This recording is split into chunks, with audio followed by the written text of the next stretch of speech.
All right, Sam. Take care of her. And don't worry, she won't go necro. Millingen's special.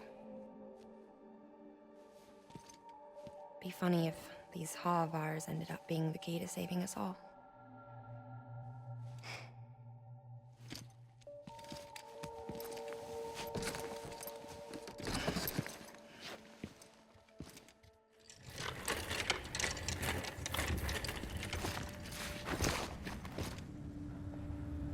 Order assigned.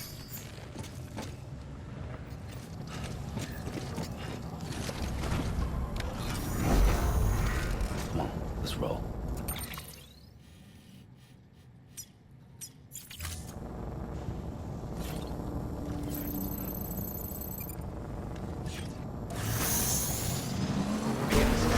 Have a pleasant journey.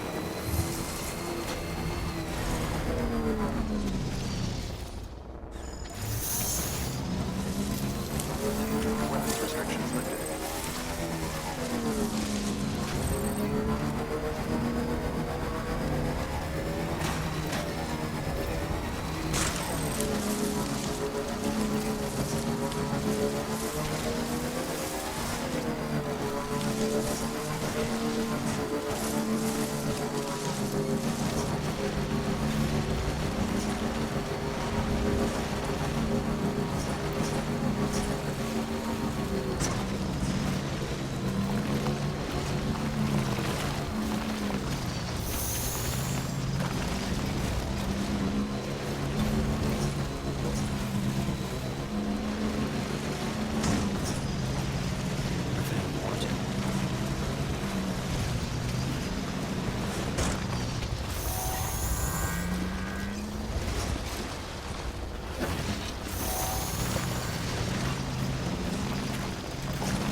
Still got it.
performance evaluation. Request to join UCA. Registered. Awaiting Cupid connection.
Hartman.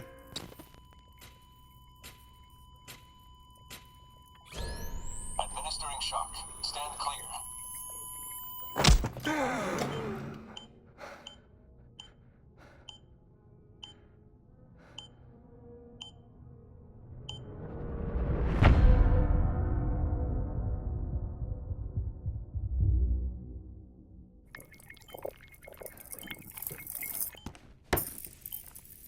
Well, you certainly caught me with my pants down.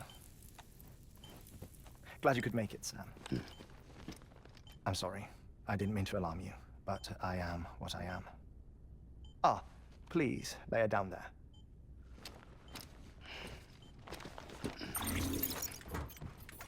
Still no sign of them. You know your heart stops beating. It stops every 21 minutes. I spend 3 minutes on the beach, and then return. 60 deaths and 60 resurrections per day. 60 opportunities to search the beach for my departed family. This is how I live. This is my life. So, while you've traveled to and from the sea an impressive number of times, my beach count is a little higher. 218,549.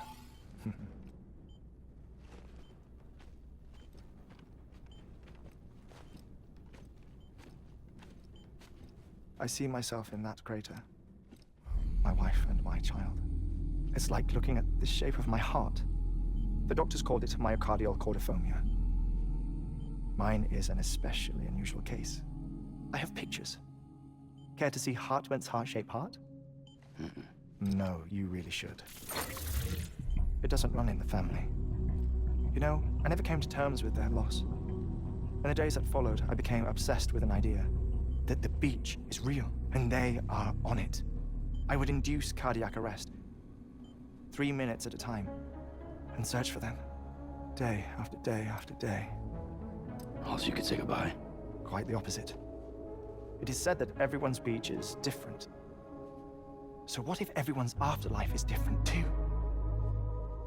I find the thought terrifying, spending eternity alone, which is why I decided to find my family and make sure to move on with them. You mean die with them? If death would see us reunited, then yes. But the repeated cardiac arrests took their toll on my heart. The muscle gradually deformed. And after a while, they started calling me the beach scientist. Hartman. I'm glad we could have this conversation.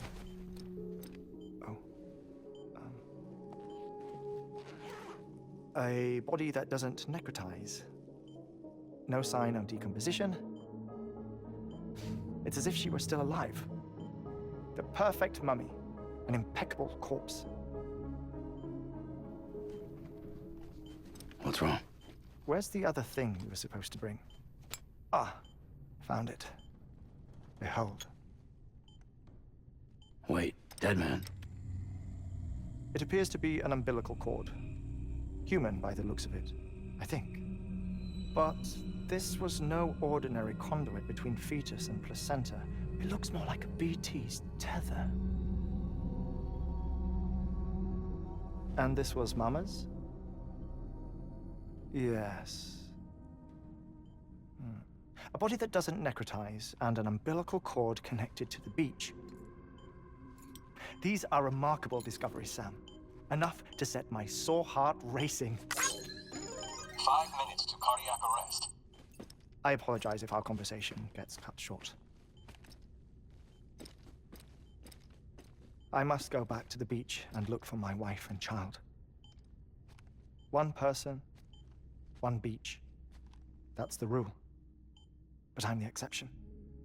My beach is connected to others, as if it were the beneficiary of a coronary bypass. Maybe this twisted heart of mine made it possible. All I know is that I will find them. Even if my every visit raises new questions, I'll have my answers one day. One day. 3 minutes to cardiac arrest. The battlefields. The endless wars you found yourself trapped in. Why do World War-era soldiers wander the beach a century after they fell? Normally, the souls of the dead move on. The beach is just a corridor, a place through which they pass on the way to the other side. But if regret, resentment, a fervent desire to remain, if these feelings are powerful enough, they may give rise to an altogether different beach, a collective purgatory for an army of the damned.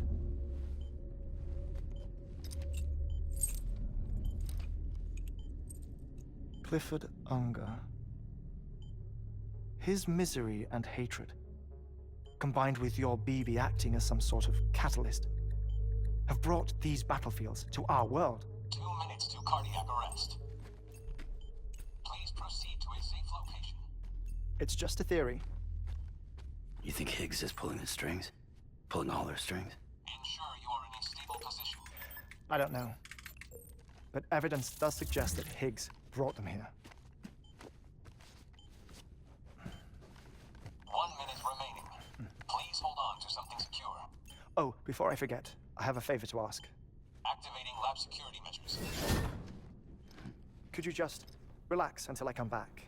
Time stops on the beach, but not in the scene. Rest assured, it'll only feel like 3 minutes to you. We'll continue this shortly. 5, 4, 3, 2, 1.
No luck. Visit 218,550. Oh, sorry. Where were we? I may be used to the 21-minute cycle, but for a first-time face-to-face meeting, there's just too much to cover in one go-around. Can't be easy living like this. Yes. And no. Now that I'm acclimated to it, it isn't especially, onerous. Defecation, pollution, nutrition. Most of life's basic functions fit rather easily into a 21-minute time slot. Sleep is the tricky one. And intercourse, I suppose. Verbal or physical. Not that someone in my position has to worry much about either. Do you read, Sam? Listen to music. Watch films? You know, I keep busy. I have a collection of music, television shows, some very interesting short films, and stories. Everything consumable within a 21-minute window. All from before the Death Stranding, of course. But honestly, the 21 minutes I spend here, all downtime, nothing more. Time spent waiting to go back to the search. My body may be present, but my soul is on the beach. I'm already dead. I know that feeling. Lost my family in an accident. Well, I never expected you to open up to me. As it happens, I've read about your circumstances. I lost my family in an accident, too.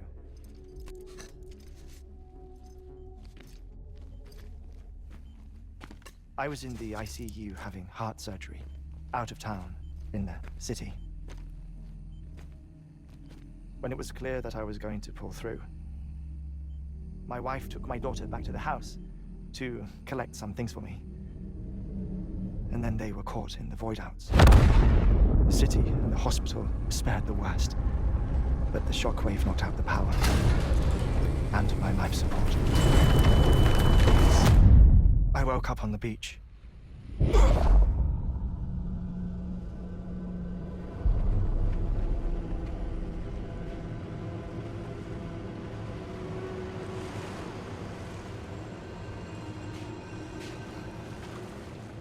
The people who died in the two void-outs were there.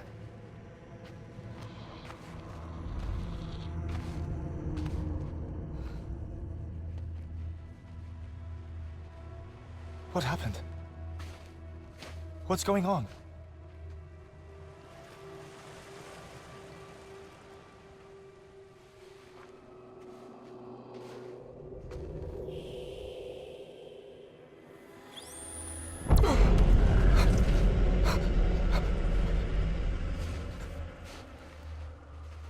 I saw my wife and my daughter in the procession. Hey! It's me! Where are you going? Wait! Don't leave without me! No! Don't go! Please, don't go! The ICU's backup generator kicked in, and I was brought back to life by the defibrillator. Exactly 21 minutes after my heart had stopped. And that was the last time I saw my family. It's my damned heart's fault that we were torn apart, but it's also the reason I'll see them again someday. It defines me. I am Hartman. Ever since, I've walked the beaches of others. I follow my family's footsteps for a while, and when I get tired, I return here to continue my research.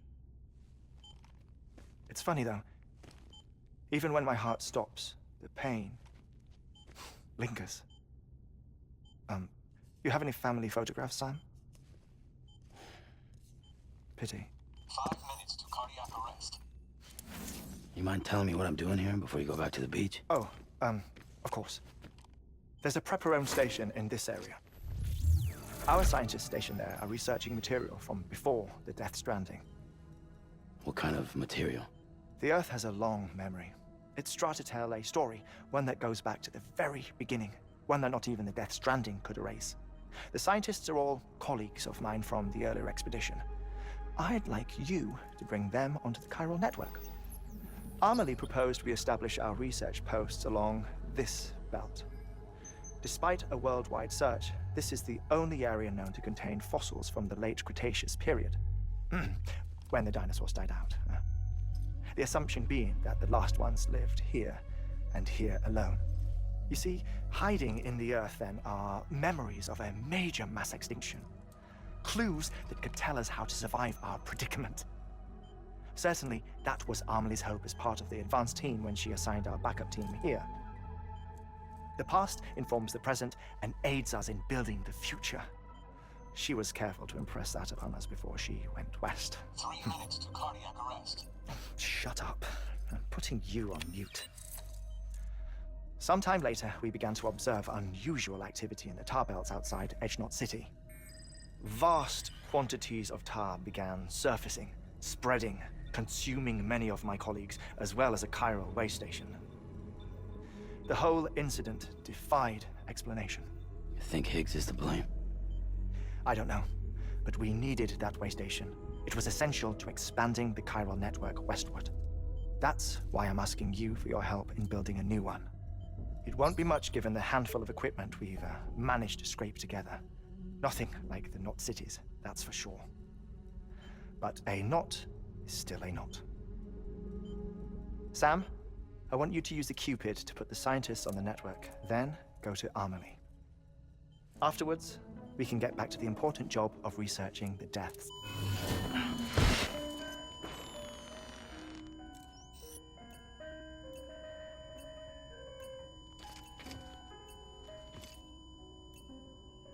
Don't worry about him, Sam.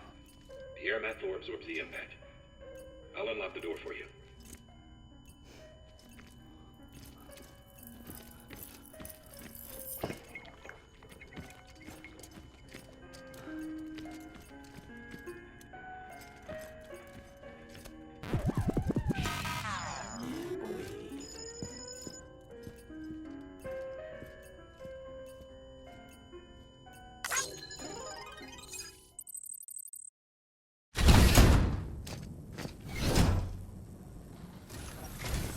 Our ultimate objective in this region is to build a replacement for a way station that was lost to the tar. The first step is to put a shelter with our scientists on the chiral network. Now, we don't know the first thing about Amelie's status or what Higgs is up to. That's a concern for us as much as you. But we won't know more until we get to Edgenot City, and that means connecting this region first. You should start with the geologist and the paleontologist. The latter's holding something for the Evo biologist, so I recommend you save her for last. That way, you can finish a delivery and link up the final site in one go. Once all three are on the grid, come back here. Then we can get to work on the replacement for that lost way station.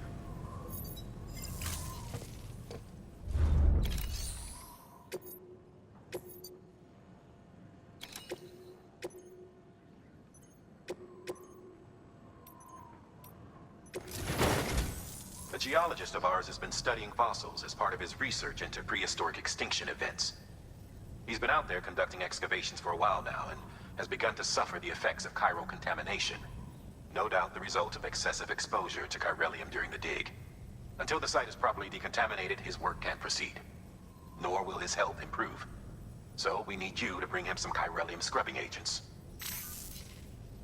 Administering shock. Stand clear.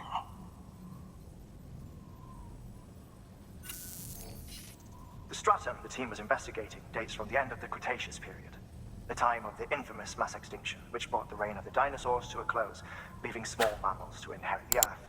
It's the most recent of the Big Five, and one of the largest mass extinctions the world has ever seen. In any event, our team found something truly remarkable. Can you guess what it was? A fossil beach. If that is indeed what it is, then he has made a tremendous discovery. Therefore, Sam, it is essential that you deliver those chiralium scrubbing agents as soon as possible. One more thing, Sam. For this run, you'll be transporting an antimatter bomb. A Bridges paleontologist working on a dig says he needs it. Apparently, the fossils he wants to study are buried deep beneath tar, and the only way he can get to them is by blowing it wide open. Now, hopefully I don't need to tell you to be extra careful when handling high-yield explosives, but in case I do, Make sure you keep that container in one piece, no matter what.